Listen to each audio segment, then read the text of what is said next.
Topping today's news, the Prime Minister on meeting U.S. officials to discuss Trump's foreign policies. The Prime Minister visits a number of food stores ahead of Tuesday's VAT reduction.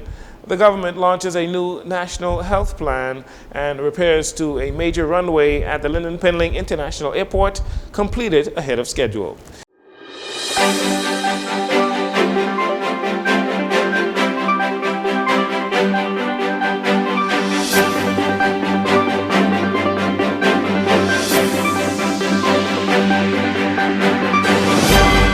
Your Jcn Evening News. I'm Jcn Saunders. Thank you so much for joining us. The United States Secretary of State Marco Rubio was set to meet with leaders from Jamaica, Guyana, Trinidad and Tobago, and Haiti while in Jamaica yesterday and again today to discuss President Trump's U.S. foreign policy priorities in the Caribbean region.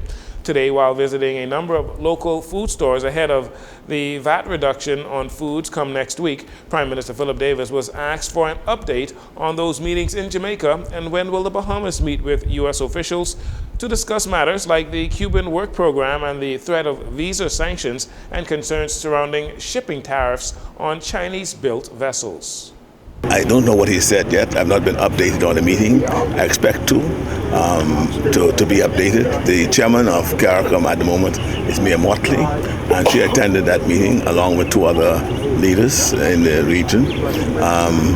We've had conversations with the emissary, the envoy from the State Department. Minister Mitchell met with them about 2 Sundays ago in Washington, and their position is not to deal with this on a multilateral level, but on a bilateral level. So I expect that we will be meeting with them when it is convenient for them to meet with us. We have noted to them that we are willing to meet and discuss this issue. That was Prime Minister Philip Davis. On Tuesday, April 1st, value-added tax on certain food items will be cut in half as the government moves to give relief to Bahamians at the checkout counters. Ahead of the tax cut, Prime Minister Philip Davis, along with Senator Randy Roll, Chairman of the Consumer Protection Commission, Senator Barry Griffin, Deputy Chairman of the Bahamas Trade Commission, and Senator Darren Pickstock, Chairman at BAIC, all visited some of the small and medium-sized businesses in the Fox Hill area today. The Bahamian people have been working with me in an extraordinary way. And the reward for that work was my ability to cut VAT on food by 5%. If we continue as we have been working, likely cuts will be imminent. Patrice Williams, owner of A Little Bit of Everything, is one of those business owners looking forward to the lower prices. She shared how high prices impacted her business. Because of the change of the economy and prices have gone up drastically, about doubled the cost from when I started.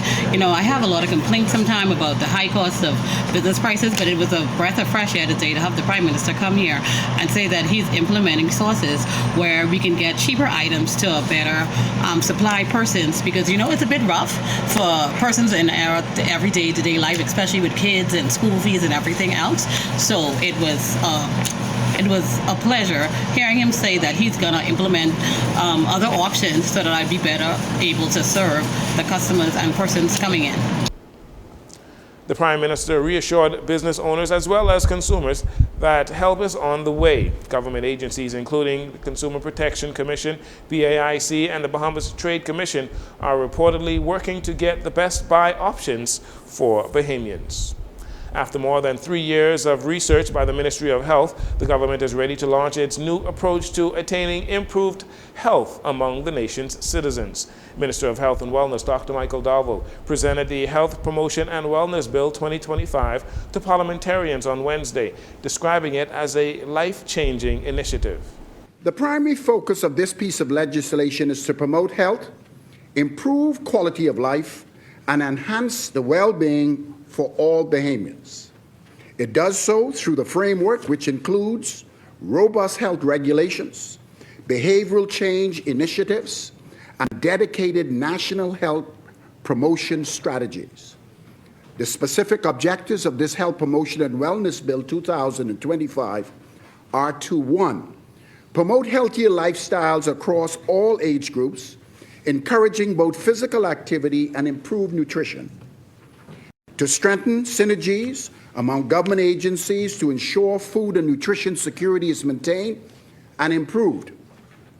reduce the incidence of chronic non-communicable diseases, and prevent premature death related to excessive and sustained consumption of bad foods that are a public health concern, and finally, the implementation of global and regional health policies that will support our national health promotion strategies and the reduction of non-communicable diseases.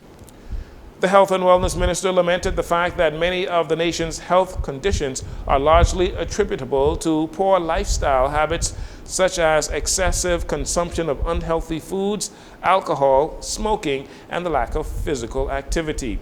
He says the bill will also result in the establishment of a National Food and Nutrition Commission aimed at improving the quality of foods that enter the country. This bill empowers us to work with the public to help them understand the importance of reading food labels carefully, spotting harmful additives like excessive salt, sugars, colorants, and preservatives so that they can be healthier, more informed, and make proper decisions on the food they choose to eat. Our commitment to this approach will include actively monitoring foods coming into the country, particularly for ingredients that may be carcinogenic, to coordinate and to contribute to cardiovascular disease and ultimately premature death. To ensure the effective implementation of these new measures, the Ministry of Health, in consultation with other government ministries, will have the authority to coordinate policy developments across various government agencies. According to a statement released by the Office of the Prime Minister late Wednesday, opposition leader Michael Pintard has never put forward a credible energy plan, and his specialty is talking, with a special talent in negative attacks. The Davis administration's comments come following Pintard's attack on the government regarding the Bahamas Power and Light Shell Focal LNG deal, where he accused the government of catering to special interest groups. In the statement, Prime Minister Davis reminded that the Davis administration is the first Bahamian government to implement nationwide comprehensive energy reforms. It said these energy reforms are already making a difference, with much more progress still to come. The statement indicated that the Pintard record when it comes to BPL is one of murky deal-making, mismanagement, and malpractice. And finally, in this segment, good news for passengers, airlines, and airport management teams, as renovations to runway 1432 have been completed ahead of schedule. Since early February, LPIA has been forced to use just one main runway that has resulted in a lot of flight delays and frustrations. Jonathan Hanna, Vice President of Operations at the Nassau Airport Development Company, tells us more about the updates. So our first priority as an airport operator is always safety. Safety to aircraft operations and to our passengers and guests. And so we had to conduct these works at this time because it was critical that we continue to make sure that we maintain our safety standards for both local and international safety regulations. The works on runway 1432 were essential for us in terms of maintaining our local and international safety standards. By completing this work, what it allows us to do is not only to meet current air traffic demand, but also for our future air traffic demand in the ensuing years.